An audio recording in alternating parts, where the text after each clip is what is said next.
Yo, what's going on, guys? Welcome to another video today, and you're already probably thinking, whoa, what's this? He's not in his rig, he's not behind the desk like the usual.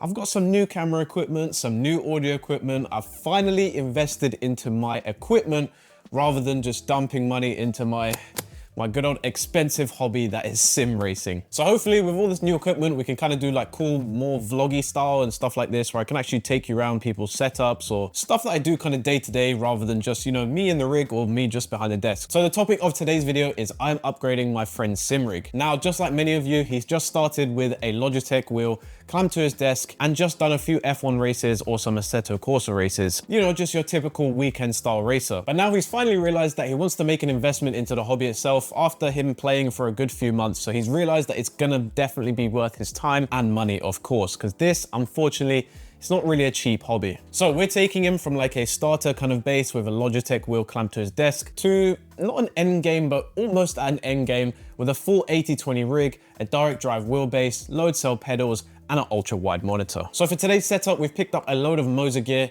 We were gonna go with Fanatec, but Fanatec seems to be having a load of issues. So hopefully they can get them all ironed out. But Moser are super accessible. They're sold in a load of different retailers, and the prices that you can get are really amazing for the quality of gear that you can get. Now, personally, I don't really know too much about Moser's gear, again, having invested into the Fanatec ecosphere, but Moser are relatively new to the market. Having only joining the sim racing market in 2021, with over 10 years of research and development into fully active suspension systems for real life cars that is, and 8 years of designing and manufacturing camera gimbals, and now finally joining the sim racing market in 2021. So yeah, they're relatively new to the market, but a lot of people have been picking up their gear recently. Again, Fanatec having their issues, so Moser has become way more accessible. And again, they're sold at plenty of retailers, so you don't have to just go to like 2 or 3. You can pick it up from a load of distributors here in the UK anyway. So we're gonna unbox all the Moser gear that we got for his setup. I'm also gonna show you guys around his setup and talk about all the pieces we've got from his rig, from his ultra wide monitor. And once we've done all that, we'll just have a bit of a sit down with him, almost like a mini Q&A, and just ask him a few questions about like how he got into sim racing and has he been enjoying it, and then we'll just wrap up the video. But if you do want to see more style of videos like this, where I'm kind of going around my friends' houses, we're doing upgrades, or my personal rig, and we're doing upgrades,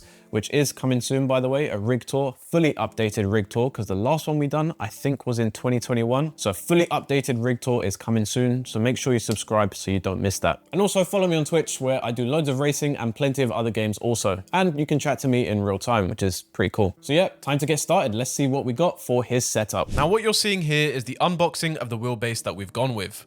We went with Moser's entry-level wheelbase, which comes in at just under £300, and for quite a small price, you definitely get a lot of value. This small base delivers a peak torque of 5.5 Newton meters, which is substantially higher than a Logitech G29, which only delivers around 2. The exterior is completely made up of, and I quote here, aeroplane grade aluminium, and inside you have a high density servo motor. Now on the rear of the base, you have the option to plug in your Moser pedals should you be using pedals from Moser, and you also have the option to plug in a dash. All of this bundled in a neat little package weighing just under 4 kg at 3.45 kg. Again, substantially lighter than my heavier CSL DD from Fanatec, which comes in at around 7 kg. And now this is Moser's entry level steering wheel, the ES steering wheel. Again, for the small price of around £120, you're definitely getting your money's worth. An all leather exterior with an aluminium base gives it a nice and rigid feel with no flex. With 22 customizable buttons, you have enough for everything you need to do, regardless of what sim you play. Nice tactile aluminium shifters with a metal quick release, and lastly, a very impressive trick up its sleeve. The ES steering wheel can be changed from an ordinary circular rim to a more racer style wheel with just 6 bolts. Moser sell a separate steering wheel mod, which allows you to simply change the wheel for a more Formula or GT car without needing to spend all that much. For a cheap price of around £40,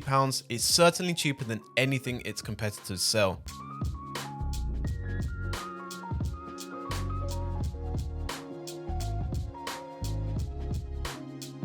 Okay, so this is the setup that we're working with. So this is kind of like the normal desk gaming side, shall I say, so where Call of Duty and all that kind of stuff happens.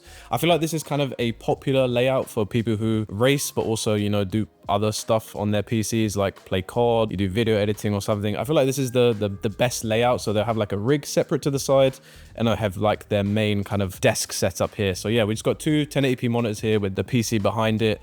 And then to the left, we have Mr. 11 Uso himself. If you guys have been to the Twitch stream, running laps in his beloved Mazda MX-5 at Okayama, which he is absolutely in love with. Starting off with the rig, we have the GT Omega Prime Lite. So it's kind of like the GT Omega Prime, but like it's a really nice kind of low-key version of it. Again, super like compact and portable compared to the GT Omega Prime, which really is just a chunk of a simrig. It's just really kind of big and clunky, but it's really sturdy also in that fact. And we also have the GT Omega XL12, I think it's called, or the XL something, the GT Omega RS12 or something like that. But again, it's all GT Omega, which is super cool and super comfy. I use GT Omega as well. Love their products. Make sure you go check them out. For the wheelbase, we have the Moza R5, which I showed you guys the box with the ES steering wheel. Super nice wheelbase. You can see how kind of small and compact it is. Again, comparing to like a CSL DD, which is like a huge chunk of aluminium metal. This is like a kind of really nice and small, sleek block with the ES steering wheel as well. Again, got like some integrated kind of rev light strips on there. Really nice kind of cool feature. And then we just recently purchased like a 34-inch electric. It's like a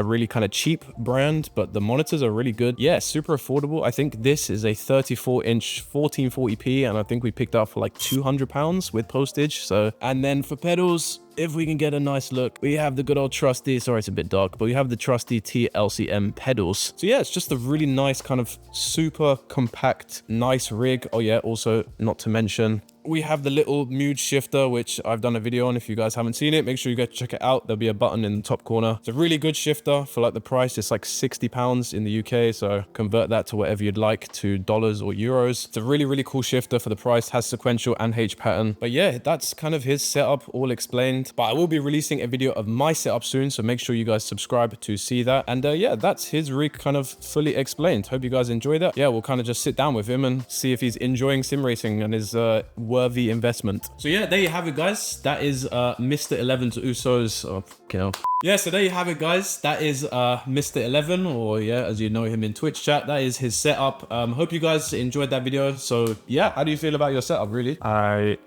there's no words to actually say how I feel about it, because it's just so good to have something to just jump out your seat and just get into. So it's really nice having just two separate areas. Yeah, because before you would have to pull out the GT Lite, unfold it, a hustle that I didn't need. Yeah. But now that we're something separate, it's just jump in, jump out. So how did you start sim racing? Or how did you get into sim racing? This man here, I've been following him for a very long time now, and I just got addicted to watching him race, especially when he was racing like GT3s or GTPs. You know, the idea of me being able to do that also really like got me into it.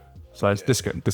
How addictive is it though? How addictive is it? You need to get them out with very testing stuff. I'll say this: when you have a setup, how addictive is it? Because I don't know if it's addictive for people who sit at a desk and race like with it clamped to a desk. Because when I did it, you like it, but the fact you have to unscrew it each time. I think when you have a setup, like a dedicated area like we've got, where you've got a place for like Call of Duty on your desk, but then when you want to race, you have a space for racing. I think it makes it way more addictive, and you can game for longer sessions as well, because you don't have the fact of, oh, I've got to unpack this after, so I've got to save a bit of energy or whatever. Like, you could just sit in the rig, and then when you're done, you just jump out. Like, it's that quick. It's addictive, like he said, because it's there, and it's not like you have to physically do anything for it. I mean, the only thing you have to do physically is remove a wheel or put one on if you want to. If you just want a quick release, you know, which I really like about the Moza setup is the quick release that it comes on. I think on all of the current steering wheels that they produce, which is amazing to be honest. Yeah, Moza, shout out to you for that, man. Really good stuff from you. Honestly, I've been racing for like 3 years now. I've had Logitech, Thrustmaster, Fanatec. I've only just, after buying his stuff for him, I've only kind of recently got into your stuff. Honestly, super impressed with them. They're really good, super affordable, and you guys are really kind of pioneering and looking for new ways to make new equipment, but also making it cheaper for us instead of just kind of releasing the same stuff and making it really high and expensive to get into. So hopefully more people can break into sim racing and kind of makes it a bit more affordable to get into, because it is a bit of an expensive hobby. It's not like just buying a console console or just buying a new controller. There's a lot of things that have to be thought about and mentioned before you even want to get into racing. So yeah, well, I hope you enjoy your rig. I'm very happy. Thank you so much for kind of taking part in my video. Remember guys, if you enjoyed this video, make sure you drop a like on it. Hit the sub button if you want to see more videos like this, and hopefully you'll see me in the next video, and who knows, he might even be here in the next one. Who knows? I might still be here. So yeah, take care guys. Thanks for watching. Peace.